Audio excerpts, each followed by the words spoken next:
Well, I definitely didn't plan on making this video this afternoon, but we got about 5 minutes before we get some heavy thunderstorms and a possibility of hail. It's time to wake the G35 up from its hibernation.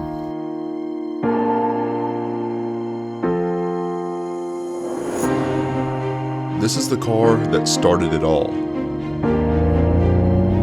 Back in 2021, this 6-speed rear-wheel drive G35 Coupe was the beginning of the journey. Welcome back to another video today. Just me, one camera, and a dream to build something epic.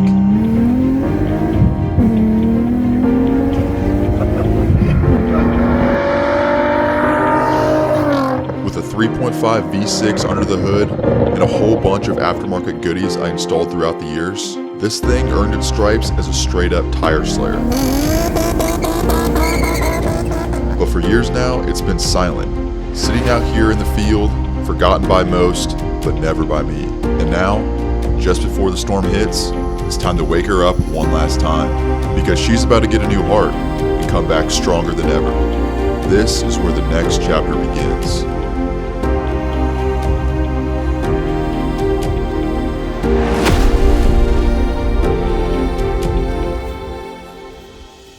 Welcome back, G35. I'm already starting to get some sprinkles. Gotta get this thing started. Now there's a lot to talk about this car, mainly a major electrical issue that caused me to stop driving this thing, but we'll get to that in a later part of this video. Now because this car has been sitting for 2 years, I know the battery is smoked, so we're gonna have to jump start it. Hopefully she starts, otherwise I'm in some big trouble. Having everything set up for the VK56 swap, I wasn't gonna let this thing get eaten up by a hailstorm. I've always wanted to swap the Nissan V8 engine in the G35 ever since I bought it 6 years ago. It has truly been a dream build since day one. Now I just had to pray that the G35 would start.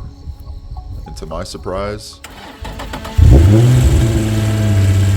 did. This has always been one of those cars I can always trust, for the most part. I forgot how deep this exhaust note is. With the wind picking up, it was time to get this thing out of here. I had to hurry.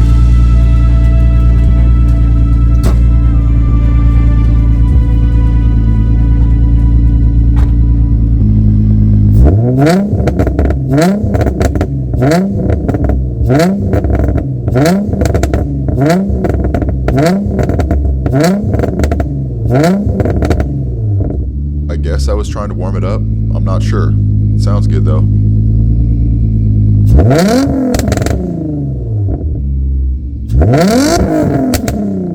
Honestly, I think I was trying to blow up that motor. So I guess back in the day, I put bricks behind the back wheels of this thing just to keep it from rolling backwards. If I remember, the parking brake doesn't work that well, so I think that's why I did that. Not about the bricks.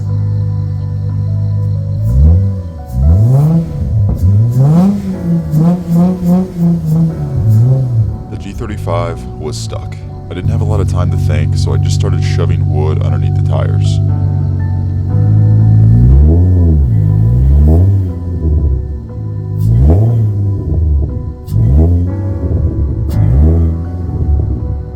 The car's been sitting on this soft ground for so long that it dug itself in a hole.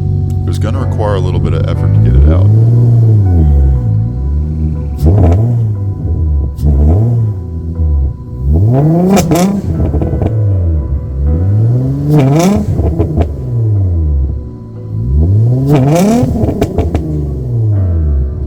I was running out of time. The rain was coming in and we were about to be in a major red zone. Well, oh no. It's raining. Gotta figure something out quick. My goal was just to shove as much wood as possible underneath the tires and hope that that would give me traction.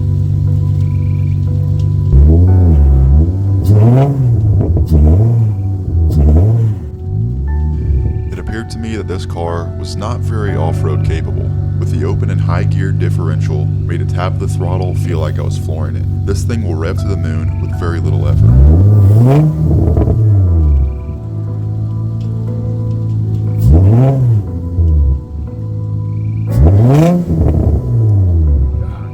The wood wasn't doing shit. With these summer slick tires and this soft ground, it just wasn't going to get traction that way. That is not sound effects, guys. fix. This was supposed to be a pretty bad storm. If it started getting too bad, I would be forced to leave the G35.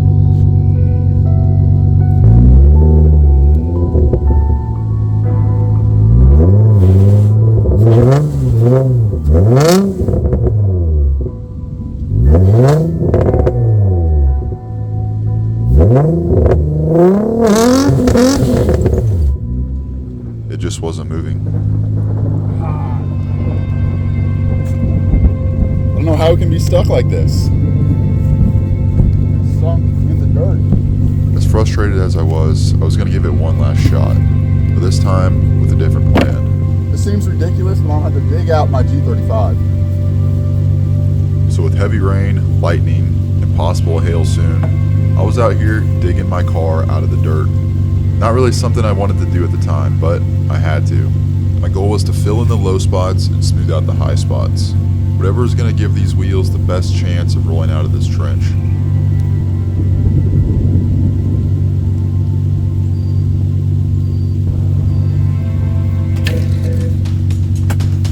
I had no choice but to hammer down. It's going to try to teeter-totter my way out of this.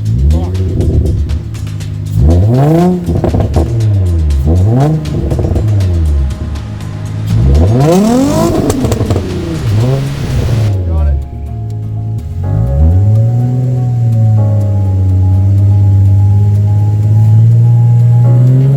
The G35 is finally unstuck. Looks like I made it just in time because the heavy rain was starting to come down. Whoa! That's lightning.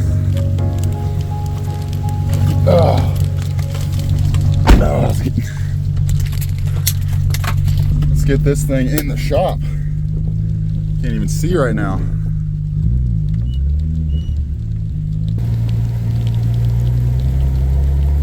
Get stuck again.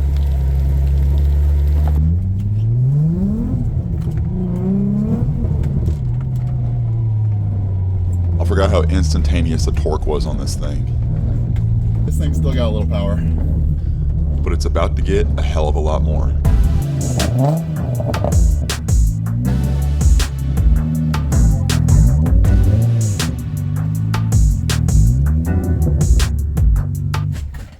Oh, brother, this guy stinks! Sorry guys, I think I forgot how to drive manual.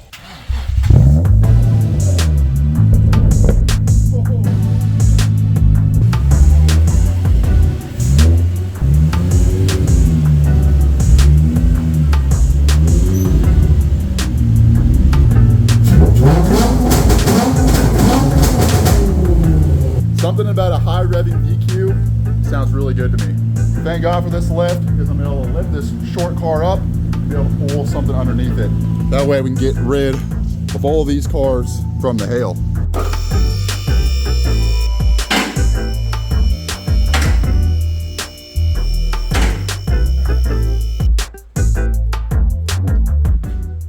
Well, I'm not gonna lie, I was a little bit worried about the undercarriage of this G35 for sitting in the grass for about 2 years straight, and actually it seems to be pretty good. Nothing too crazy. I've actually never seen the G35 like this, never had it up on the lift, so pretty cool to see.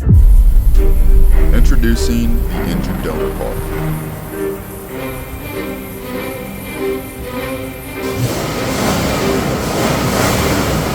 Now introducing the engine that we're going to be putting into the G35. And here's a taste of what it sounds like.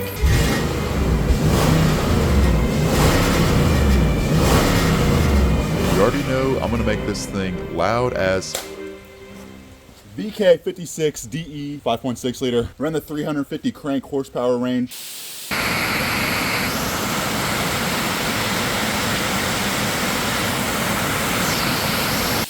Fortunately, yesterday all we had was some heavy thunderstorms, no tornado, but I still got the G35 up on the lift, and I looked underneath it yesterday, but I want to go ahead and look underneath it again really quick. Our exhaust held up pretty well. No major rust or anything on that. It's all stainless steel, so it's not going to rust at all. All the camber arms and everything look to be fine. This brace is a little bit rusted, but I think it was like that before it was even sitting here. I did weld in this custom little Helmholtz resonator right here, and it looks like my welds are starting to rust a little bit. I don't think I see any holes going through it, but this was actually when I first kind of started welding. It was with a flux core welder, so actually pretty impressed that it hasn't even broken off. Rest of the exhaust looks pretty good.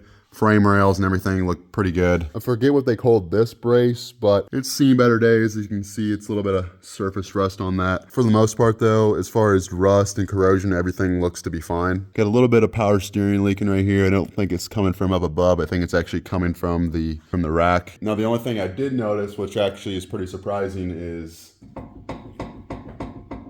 that right there. And that is not the steering rack actually moving, that is the tie rod moving. I have the GK Tech angle kit. This gives you a little bit more steering angle and about 30% faster steering. It's made for drifting, it's made for abuse, but as you can see right here, if I had to guess, that heme joint is completely busted. And if you go on this side, it's not as bad, so you can hear it. And I want to do one more drive with this thing before we tear it down. I want to drive it, remember what it feels like, remember what it sounds like. That way when I do complete the swap, I can compare it to the old setup. So I'm going to see if I can fix those heme joints with something. Otherwise, I did keep the stock tie rods, which are in perfect condition. So we'll go ahead and tear those apart and see what it looks like. It was finally time to get to work on this thing. I gotta say, I absolutely love this lift. That indeed was a great purchase. See how nicely this wheel comes off. Beautiful. Got a space around here. I don't even remember what size this is. I think it's actually a 20 mil. Rudders still seem to be in decent shape. There's no major lip right here. Pads are looking good as well. Let's see if the big gun will get it.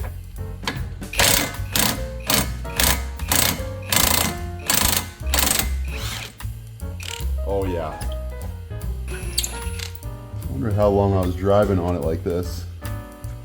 I don't know if there's any fix in this. Oh my God. Yeah, look at that. Look how loose that thing is. These are just some bunk heme joints. I mean, they're terrible. Now, if I remember when I got those, I'm pretty sure I have less than 5,000 miles on those. And that's just with street driving. These are made for drifting, so I don't know. This tie rod uses 2 jam nuts on opposite sides and is made of aluminum, so it comes off pretty easily. Now we gotta get this bracket off. One last bolt at the bottom. Got it. Ball joint back in. Definitely need a new one of those.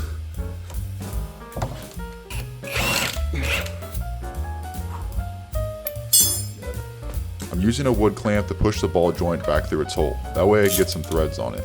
Just a little trick I like to use. Threads on it.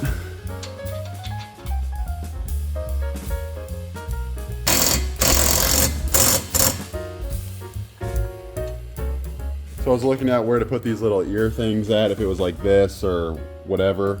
So I went to go look at that 350Z, and it also has a GK Tech angle kit. So not really sure how this is supposed to go back together. This is just the OEM stuff. I think these are like the little bump stops that prevent you from turning the wheel too much. It has an R right here, so I'm guessing it goes like that. Thankfully I kept all this stuff, otherwise I'd be SOL. These are the stock tie rods. This one has an R on it, so that goes here. Last bit of anti-seize on these threads, because I know I'm gonna have to take this loose again. I was pretty sure I was gonna have to take these things loose again to pull the engine, so I wasn't too worried about getting things torqued to spec.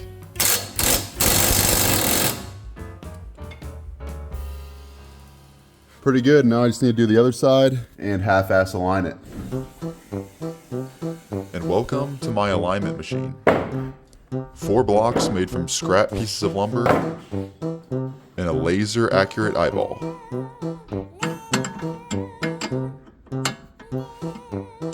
I think we still need to go a little more.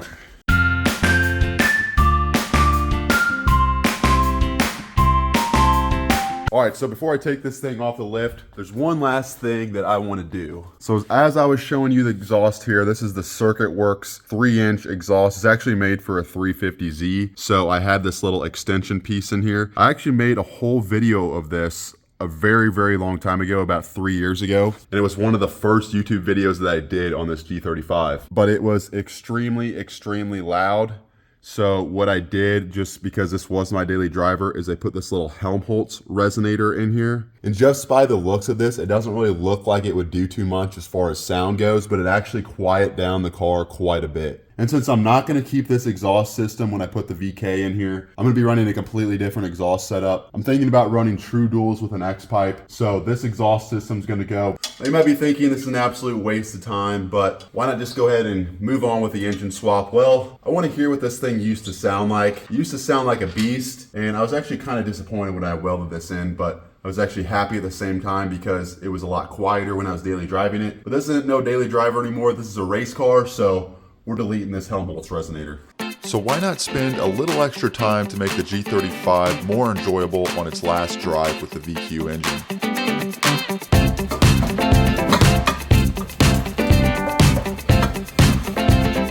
And this thing is just a hollow can, but it actually reduces quite a bit of sound.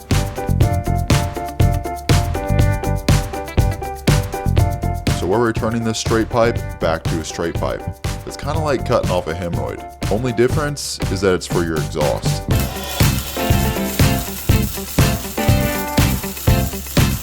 Not my finest work, but this is just temporary.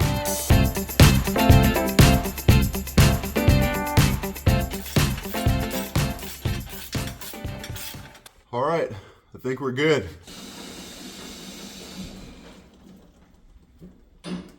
This thing rolls so damn easily. It's not a light car by any means. I think it weighs around 3,500 pounds, but just with the lightweight aluminum drive shaft, the lightweight clutch, flywheel. I guess the flywheel's not really turning when it's in gear, but that's part of it. Lightweight brakes, lightweight wheels. It just rolls really, really easy. One thing I need to do, because I haven't checked this in an extremely long time, is the tire pressure. If you guys don't have one of these, I'll put a link in the description. Pretty nice thing to have if you ever need to air up your tires. It also jump starts your car as well.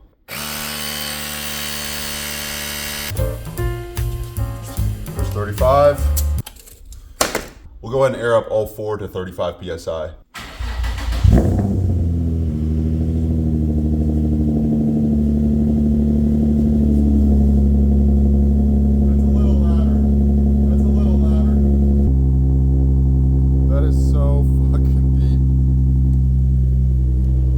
Have any bass on your headphones, this thing is super deep. It like vibrates your chest. Now that I got all the miscellaneous little things fixed on the G35, it was time to take it for a test rip. Now on camera, this thing actually looks okay, but in person, there's tons of swirl marks and embedded dirt. We'll take care of the scratches later, but we need to wash this thing.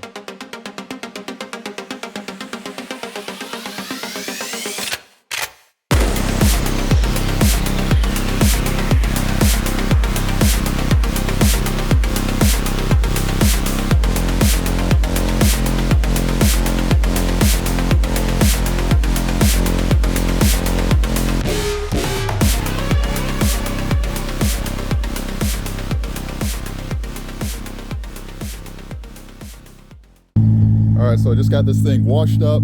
It's time to do one final spin in it before we go ahead and tear the motor out. I recruited Devin, aka Real Steel Fab, to join me in the final voyage with the G35, so make sure to go subscribe to his channel. Might be the last time you ever hear it run. Yeah. A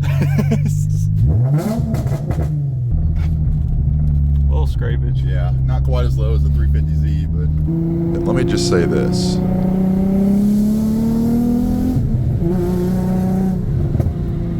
This car doesn't need a V8.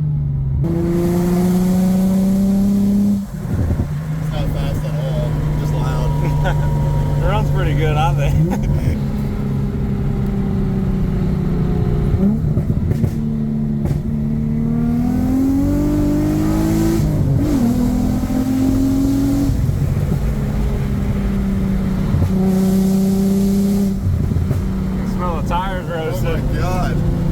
Is that the tire tires? Yeah, they're hot. It does smell like rubber. Yeah. I mean, it broke it loose around one of those corners a little bit.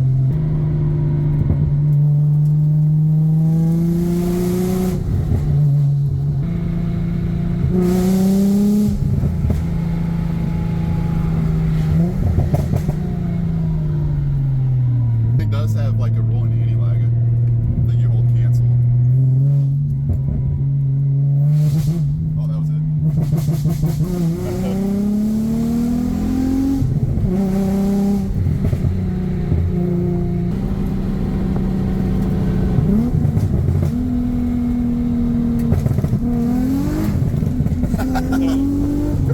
I was beginning to start to miss this car.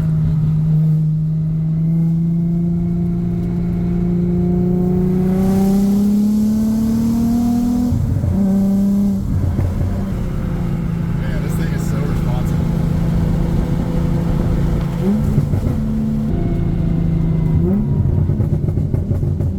Damn.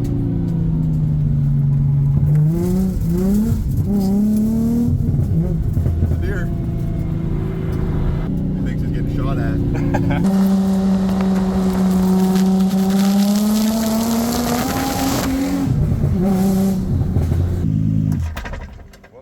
Killed it. Oh, fuck. Ah. I was trying to do launch control and it wouldn't do it.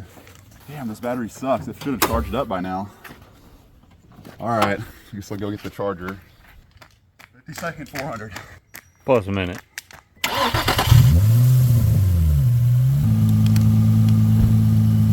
Now it's time to redeem myself.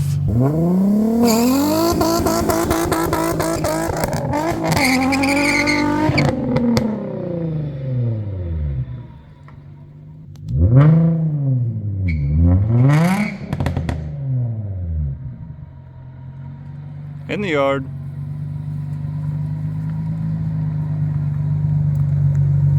Spun both of them. Did it? Yeah. I can see belt. Look how far it went. Little second gear hop there.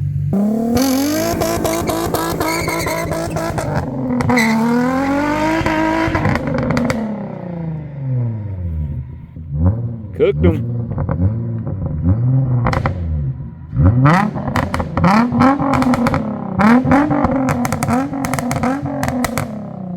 Why does it kind of sound like he's popping popcorn right now? I think that was a good farewell to the G35.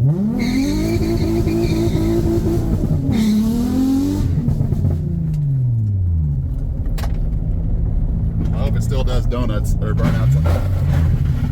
Oh! That was major scrapage. I thought we blew the engine for a second, but I was like, I wouldn't go very fast at all. Man, finally, Man, there's a lot of smoke back there. finally you got something cool in the driveway.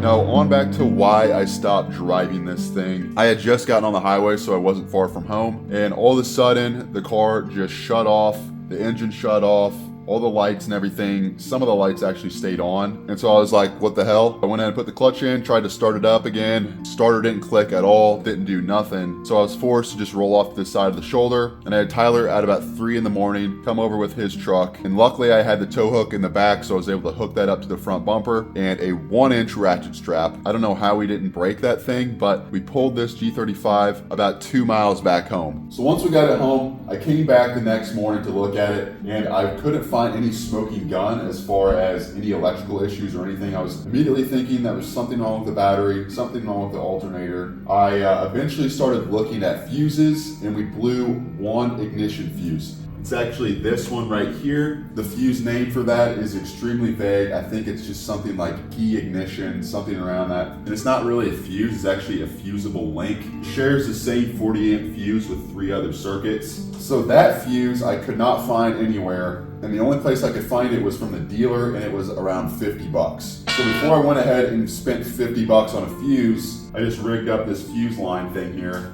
and put a regular 40 amp fuse in there. Everything was fine until I turned the ignition on and the fuse popped. So thankfully I didn't waste my money on that overpriced fuse, but I still had some electrical issues somewhere in the car that had to do something with the ignition. My immediate thought was it had to do something in the engine bay, where I relocated the wires that went through the engine bay right here and over here. I have a video on that on my channel where I basically cut the wiring harness and I extended it. So I went ahead and pulled both the fenders off, the headlights, the bumper, and looked over all the wiring, took off all the tape that I did on it, looked over all of it, and everything checked out and it was fine. Plugged all that stuff back together, put the front bumper on, all of that, still blowing fuses. So I pulled off this Kinetics intake manifold, pulled off all the coils, checked all of the wiring in there. There was a little bit of oil on the spark plug tubes, so cleaned that off, put that back on. And in the middle of that, I was actually looking into the key ignition as well, where you put the key in. Key ignition could be faulty, something like that. So took the steering wheel, clock spring, instrument cluster, checked literally everything. But lo and behold, once I put everything back together, we were no longer blowing fuses and the engine started right up.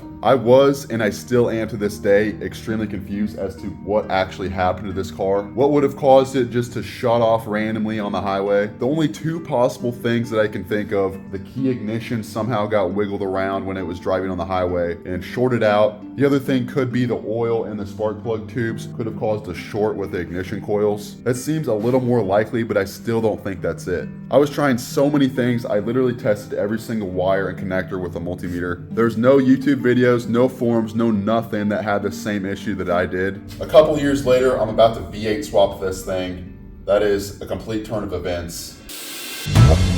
With that out of the way, it was time to start ripping these engines out, starting with the V8.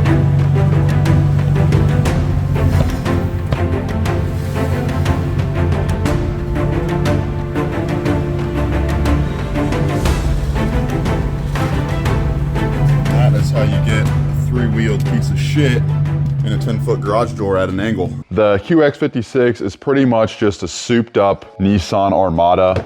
I've already been selling some parts off of it. That's why the front end is so taken apart. Seats are all leather steering wheel, heated steering wheel. It's got front and rear AC, third row seats that are folded down right now. It even has a screen for a DVD player. This is a really nice car, and honestly, if it didn't have this damage right here, I would be really tempted just to fix it. Can't remember exactly what I paid for this thing. I think it was somewhere around $2,000. But this thing has the VK56 DE. This is actually one of the last versions of the 56 DE before they switched to the VD, which is the direct injection version of this engine. I think the main difference in this version of the DE is the cam covers and the variable valve timing. The 05 and prior don't have variable valve timing. It makes 320 horsepower and 393 foot-pound of torque. I believe the Titan and the Armada make slightly less, and I think that all just has to do with tuning. I know that's a lot less horsepower than the M56 motor, but there's some real big restrictions on this exhaust and the intake system, and also the fueling system that I think we can upgrade and potentially make around that 400 horsepower mark. But regardless, this is going to be a huge increase in performance and sound over the VQ that's in the G35. It's time to get this motor pulled. Oh, we got lucky again. Oh, we just broke the stud off. 3 for 4.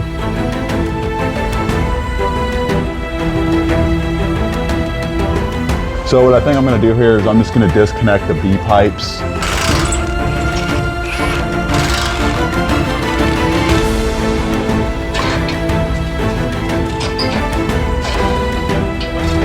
One catalytic converter out. 2 catalytic converter out. Say not only is it 2 1/4 inch piping, but it's at these restrictive catalytic converters. And it doesn't just have 2 of them, it's got 4 of them. At least they're in good shape. I could probably sell those for quite a bit of money. Now just for fun, let's hear what this thing sounds like.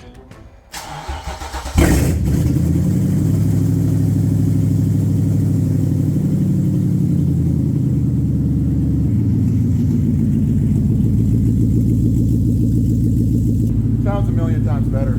Wish I could get those primary cats out of there. Let's give her some revs and hear what she sounds like.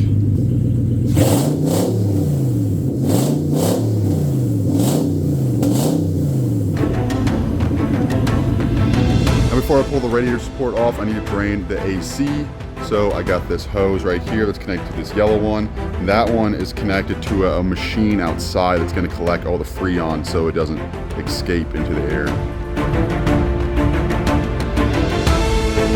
With most of the front end body panels sold on this thing, I didn't have too much to take off, other than disconnecting the lines for the 17 coolers this thing has, and ruining my shop floor with every single automotive fluid you can think of.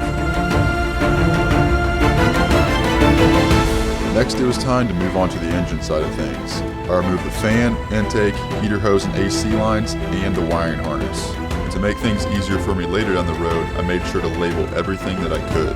Next, I removed anything that I thought would be in the way when we go to pull the engine. And little did I know, I was going to have to pull off a lot more. The rear drive shaft, the front drive shaft, and all the crossmember pieces all have to come off.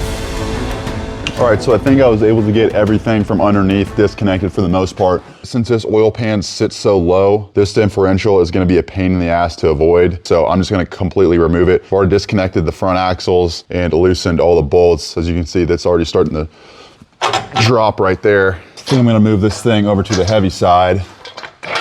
Actually a pretty good deal for this little tripod. I got it on eBay and it was about 70 bucks. Says it's rated for 4,000 pounds, but I would not trust it. Now I just need to remove this bolt and then this bolt and it should come down. There we go. One bolt gone. Okay. Tall transmission jack would be better for this, but I think I can get it from here. I know these things are freaking heavy as hell. Oh yeah. She ain't too bad. Oh, good 120 pounds probably. And that gives us a shit ton more room to get this engine out. The only thing that's kind of in the way is the steering rack, but I think we're kind of gonna have to live with that. Luckily, Nissan made it super easy to disconnect the shifter linkage.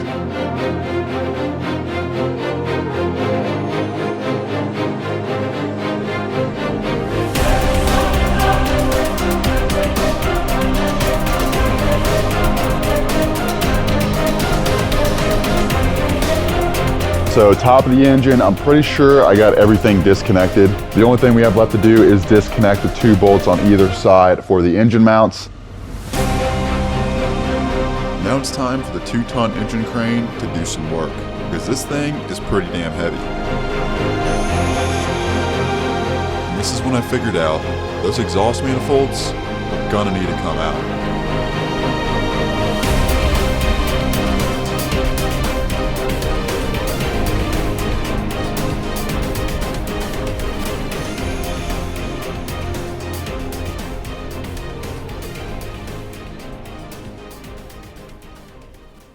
All right, yesterday I called it quits because I was extremely tired. But today I went straight to work and got both exhaust manifolds out. I also had to get the engine mounts off on both sides. So now I got tons and tons of room right there. Shouldn't be hitting on anything. So now it's just time to see if we can pull this thing out.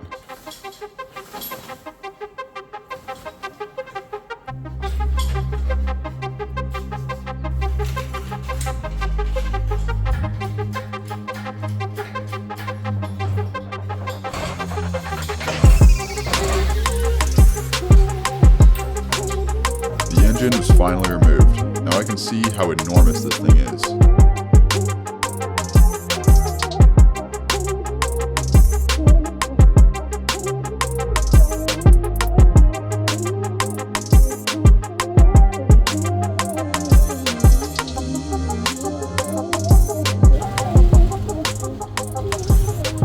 Is back on the road, running good with the VQ one last time. Everything's dialed in mechanically and ready for the big change. We also got the VK56 pulled from the QX56, and it's all ready to be dropped into the G35. Next video, it's go time. We're yanking out the VQ and hopefully getting the VK mounted up for good. If you're hyped to see this swap come to life, make sure to leave a like, comment, and subscribe. The next video is coming very soon, and you're not going to want to miss it.